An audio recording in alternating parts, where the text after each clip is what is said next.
Hey, people out there, just finished cleaning up the room, man. You know, chilling, man, thinking about some things, man. Um, I really enjoy a lot of the conversations that I'm able to have with my friend Paul. We talk about a lot of things, especially concerning, history and travel and different things like that. you know, um, a lot of times we talk about how the stuff we talk about, if we were to talk about these things or discuss these things with people who don't know and maybe are not interested in these things, it's like us talking in an intergalactic language, because a lot of people don't talk about, or they're not interested in the things that we're interested in. So when we start talking about these things, it sounds like a language that they're not even familiar with. But by the grace of Jah, I hope that I'll be able to set foot in South Africa. Just to go would be something for me. And it's funny because it's very hard to talk to most African Americans or Black Americans about having a longing to go to Africa. To be honest with you, what really helped me to embrace Africa and not be ashamed to have roots from Africa was Jamaica. Jamaica is a place where nobody is shy to let you know that there's some African roots. And that's basically the flavor of a lot of places in the Caribbean. Even in Central America, they recognize that they have African roots, and it's in the music, it's in the food, it's in some of the styles of dress. But that's what really helped me come into my mode of identifying myself as someone that is American fruit with African roots. When you talk to a lot of Black Americans, it makes me think about this sometimes. You know how, like, before the South really blew up, before Atlanta really blew up, in different parts of the South was recognized as far as music, there were people that wasn't really trying to let you know that they were from the South because of the history of what the South presented in the United States. Sometimes an accent. The South has been stereotyped to be slow, or its inhabitants to be slow, not using proper grammar and all these other things. But when the South blew up, especially in Virginia, you had Virginia who at one point they weren't really claiming to be the South. They wasn't really claiming Southern roots. But when the South blew up musically, everybody tried to jump on a Southern bandwagon and say, look, this is a dirty South too. That's how I feel about when it comes to Black people in Africa. If Africa was, set high in a good light, if Africa was glorified, then people would claim it. Even if they weren't directly from there, they would claim it. But because it's a place that's not looked upon as doing well financially, socially, and all these different things, then it's like, I'm not from there. I wouldn't even want to go there. And the crazy thing about it is you have conversations with Black people from America, and they feel like, well, what do I care about Africa? Or, that's not my home. My forefathers and ancestors built this country, and we just as entitled to be here as anyone else. And, it's true that we're here. We've been here for hundreds of years, and you do have to make the best of a situation, and you do have to make the best of where you live. This is where we live, and essentially this is home.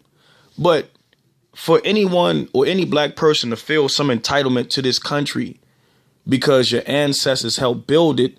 I mean, to me, it's like, you forget how this country was formed. This country was pirated. It was taken over. It was taken by individuals who it didn't belong to. So just because our forefathers helped build it doesn't make us any more entitled to it than the people who stole it. It's like you stealing my car, or somebody stealing my car, and they take it to the chop shop, strip it down, and you help them put the car back together. So you feel because you helped them put the car back together, it belongs to you as well. That person stole it. You helped change the color. It's like you're an accomplice. You are an accomplice. Now, I'm not saying that, the black people who contributed to this country were, aiding criminals. Like I said, people had to make the best out of where we were. But at the same time, don't take it as you have some entitlement. You understand what I'm saying? Because it was stolen. You helped build a country that was essentially stolen from other people. And that's the truth. A lot of people don't want to hear the truth, but that's the truth. That's the truth in essence. So, that's just what it is. If anybody would ask me, would you move to Africa? And I say no, they will be like, well, you speak this of it, you speak that of it. I wouldn't want to not move to Africa because I think, I'm going to go over there and it's not going to be cracked up what I thought it was. It's just simply because, like I said, I was born and raised here. It's no different than, hey, if somebody was to ask me to move to Kentucky, I would be reluctant because I'm comfortable in Atlanta. I don't know what's in Kentucky. It might be a good place, but I'll take my chances here. So like I said, this year, I plan to go to Africa simply because I can. Like I said, I hope by the hand of the Most High, I can go. Do I expect for it to be like paradise, or do I expect it to be like a big family reunion? I'm reunited with other black people from the motherland. No, I mean, I expect to see some good, some bad. There may be some people who look at me as just another American. There may be some people who look to me as a brother. I definitely expect Christians and Jehovah's Witnesses to view me as a brother because we already coming from a similar state of mind. Do I expect it to be perfect? No. But you know what I look forward to? You ever been in a situation where you've been to a family reunion or you've been around family and they start doing things and you start noticing, you know what? That's just like me. Or that's just like how other people in the family does things. You can tell that they are your relatives. That's what I look forward to, going to Africa and seeing the similarities, certain things they do, certain ways they do things, and making a contrast and comparison and saying, this is how I can tell that these are relatives. And that's the thing. And then another argument too, that people, this whole, I got Indian in my family. Man, I feel like when people say that they have Indian in their family, what are they boasting about?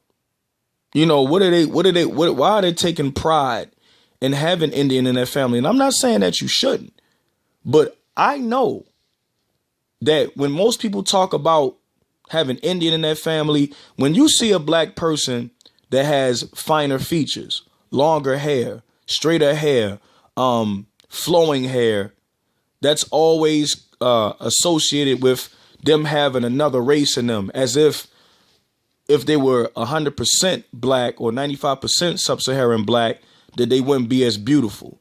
And that's the only reason why some people even claim, Native American, or claim that they have it, because it's this fascination with having features that are better than what we inherited from the ancestors. And it's ridiculous. It's ridiculous. If you claim Native American, you have Native American in your family, tell me about the culture. Tell me about their belief system. Tell me about their standards or their ways of life that would make you proud of being associated with these people. Not because you feel as though they look better than some of us, or you feel like, well, they were the first people here. I got a little bit of that in me, so I'm entitled to something too. And man, that's my take about things. Other individuals who want to chime in. But you know, that's how I look at things, man. And it's crazy. There's also a claim that, you know, well, Africans don't like black people, you know, so I want to embrace them anyway. Let me tell you something about my experiences. I don't care what race or what place. If you detach yourself from people's culture, of course they're not going to identify with you. If I go to Baltimore and I try to act like I'm not from Baltimore, or act like I don't care about the customs or culture or people in Baltimore, of course nobody's going to identify themselves with me, because I'm not identifying myself with them. The reason why most African people don't identify themselves with blacks is because black people don't identify themselves with them. But when you reach out and you respect the culture, they embrace you. You got people that move to Atlanta. You know what I'm saying? You know, I'm not from here. Like, there's a lot of people that are surprised because I know the streets of Atlanta. I mean, why not? I live here. Why not embrace the culture? Why not know the history? I don't know all the history of Atlanta, but I know it was called, I forgot what it was called before it was renamed Atlanta. Marshallville or something like that. But it didn't always, you know, it wasn't always Atlanta. But the point is that 9 times out of 10, if you don't embrace someone else's culture or themselves, they're not going to embrace you. So it's not that Africans hate us. It's that we don't embrace them, and so they don't embrace us. I haven't had Africans say that to me. The people that I know from Ethiopia, and I respect their culture, they respect me. You know, and they respect me. I remember I went to I saw this Ethiopian man, and I said, what's going on, my East African brother? He said, nothing, my West African brother. And that's what he said. I remember I was knocking on the door, going from door to door, and I was talking to a Kenyan man, and he reached out and he grabbed both of my shoulders and he said, you are my brother. You are a black man. You are my brother. I've had one person from Uganda ask me, he said, where are you from? And Brother Healy was with me. Now, you know, most of y'all don't know, but some of y'all who do know, he's a white brother. And he was like, well, he's from Baltimore. And I said, well, why you ask? He said, well, I'm from Uganda, and you look like somebody in my family. So, I mean, me, bro, I'm too black to try to deny Africa.